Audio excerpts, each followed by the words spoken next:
Hi friends, good morning. ಇವತ್ತಿನ ನಮ್ಮ morning journey 7:30 AM ಇಂದ ಸ್ಟಾರ್ಟ್ ಆಗಿತ್ತು. ಊರಿಂದ ನಡ್ಕೊಂಡು ನಾನು ತಂಗಿ ಬಸ್ ಸ್ಟ್ಯಾಂಡ್ವರೆಗೆ ಬಂದ್ವಿ. ಅಲ್ಲಿ ಬಸ್ ಬಂತು. ಬಸ್ ವೇಟ್ ಮಾಡ್ತಾ ಇರುವಾಗ ಆ ಬಸ್ ಹತ್ತಲಿಲ್ಲ. ಯಾಕೆಂದರೆ ನಮ್ಮ ಬ್ರದರ್ದು ಸ್ಕೂಲ್ ಬಸ್ ಬರ್ತಾ ಅಂತ ಹೇಳ್ಬಿಟ್ಟು ವೇಟ್ ಮಾಡ್ತಾ ಇದ್ವಿ. ಅಂತೂ ಸ್ಕೂಲ್ ಬಸ್ ಬಂತು. ಸ್ಕೂಲ್ ಬಸ್ಸಲ್ಲಿ ಹತ್ತೋದು ಏನೋ ಒಂಥರ ಮಜಾ. ಅಲ್ಲಿ ಚಿಕ್ಕ ಚಿಕ್ಕ ಮಕ್ಕಳೆಲ್ಲ ಇರ್ತಾರೆ ಅಂತ ಹೇಳಿಬಿಟ್ಟು ಸ್ಕೂಲ್ ಬಸ್ಸು ಹತ್ತಿದ್ವಿ. ತಮ್ಮ ಡ್ರೈವ್ ಮಾಡ್ಕೊಂಡು ಬಂದ. ತಮ್ಮನ ಜೊತೆ ಮಾತಾಡಿಕೊಂಡು ಅಲ್ಲಿರೋ ಮಕ್ಕಳೆಲ್ಲ ನೋಡ್ಕೊಂಡು ಬಂದ್ವಿ. ಆದರೆ ಮಕ್ಕಳು ಜಾಸ್ತಿ ಏನು ಇರಲಿಲ್ಲ, ಸ್ವಲ್ಪ ಮೆಂಬರ್ಸ್ ಇದ್ದರು. ಬರುವಾಗ ಒಂದು ಚಿಕ್ಕ ಹುಡುಗ ನೋಡಿ, ನಾನು ಸ್ಟಾಪ್ ಮಾತು ಅವನ ವಾಯ್ಸ್ ಕೇಳಿ ಗೊತ್ತಾಗತ್ತೆ ನಿಮಗೆ ತಲೆನೋವು ಬರ್ಬೋದು, ಅಷ್ಟು ಮಾತಾಡ್ತಾ ಇದ್ದ.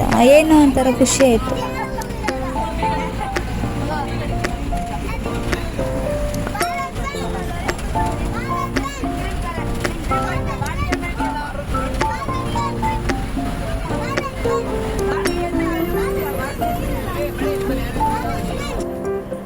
ಅಂತೂ ಮಾದನಗೇರಿ ರೀಚ್ ಆದ್ವಿ.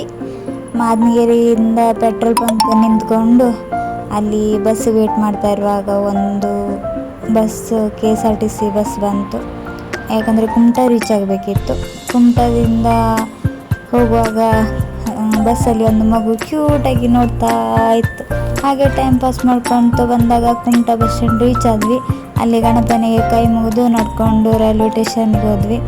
ರೈಲ್ವೆ ಸ್ಟೇಷನ್ಗೆ ಹೋಗುವಾಗ ಅಲ್ಲೊಂದು ಚಿಕ್ಕ ಊರಂದಿ, ಅದನ್ನು ವೀಡಿಯೋ ಮಾಡ್ಕೊತ ಹೋಗಿ ರೈಲ್ವೆ ಸ್ಟೇಷನ್ ಅಂತೂ ತಲುಪಿದ್ವಿ. ರೈಲ್ವೆ ಸ್ಟೇಷನ್ ತಲುಪಿದ ತಕ್ಷಣ ಅಲ್ಲಿ ಗಣೇಶ ಇತ್ತು. ಗಣೇಶನಿಗೆ ಕೈ ಮುಗಿದು ಕೌಂಟ್ರ್ ಹತ್ರ ಹೋಗಿ ಟಿಕೆಟ್ ಮಾಡಿ ರೈಲ್ವೆಗೆ ಟಿಕೆಟ್ ಮಾಡಿ ಆಯಿತು. ಅಂತೂ ಜನರಲ್ ಮಾಡಿದ್ವಿ. ಜನರಲ್ಲಿಂದ ಸೀಟ್ ಇರಲಿಲ್ಲ. ಮೇಲ್ಗಡೆ ಬ್ಯಾಗೆಲ್ಲ ಇಡ್ತಾರಲ್ಲ, ಅಲ್ಲಿ ಹತ್ತು ಕೂತ್ಕೊಂಡು ಬಂದ್ವಿ. ಸ್ವಲ್ಪ ಉಡುಪಿ ಹತ್ರ ಬರುವಾಗ ಕೆಳಗಡೆ ಬಂದು ಕೂತು ವೀಡಿಯೋ ಮಾಡ್ಕೊಂತ ಒಂಥರ ಜಾಲಿಯಾಗಿ ಬಂದ್ವಿ ನಾನು ನಮ್ಮ ತಂಗಿ. ಆಮೇಲೆ ರೈಲ್ವೆ ಜಂಕ್ಷನ್ಗೆ ರೀಚ್ ಆದ್ವಿ. ರೀಚ್ ಆಗಿ ಅಲ್ಲಿಂದ ರಿಕ್ಷಾ ಮಾಡಿಕೊಂಡು ಕಂಕನಾಡಿ ಬಂದ್ವಿ. ಕಂಕನಾಡಿ ಹೋಗಿ ನಾನು ತಂಗಿ ಜ್ಯೂಸ್ ಕುಡಿದ್ವಿ. ಒಂದು ಚಿಕ್ಕ ಮಿಲ್ಕ್ ಶೇಕ್, ಆಮೇಲೆ ಆರೆಂಜ್ ಜ್ಯೂಸು. ಅಲ್ಲಿ ಪಕ್ಕದಲ್ಲಿ ಸ್ವಲ್ಪ ಬಿರಿಯಾನಿ ಬೇಕು ಅಂತ ಹೇಳಿದ್ಲು ತಂಗಿ. ಹಾಗೆ ಹೋದ್ವಿ. ಅಲ್ಲಿ ಮೆನು ಎಲ್ಲ ನೋಡಿ ಲಾಸ್ಟಿಗೆ ಎಗ್ ಬಿರಿಯಾನಿ 2 ಹಾಫ್ ತೊಗೊಂಡ್ವಿ. ಎಗ್ ಬಿರಿಯಾನಿ ತಿಂದು ಚೆನ್ನಾಗಿತ್ತು, ಟೇಸ್ಟಾಗಿ ತಿಂದ್ಬಿಟ್ಟು ಆಮೇಲೆ ಮತ್ತೆ ರಿಕ್ಷಾ ಮಾಡಿ ನಮ್ಮದು ಮ್ಯಾಂಗ್ಳೂರು ನಾವಿರೋ ಜಾಗಕ್ಕೆ ಲ್ಯಾಂಡ್ ಆದ್ವಿ.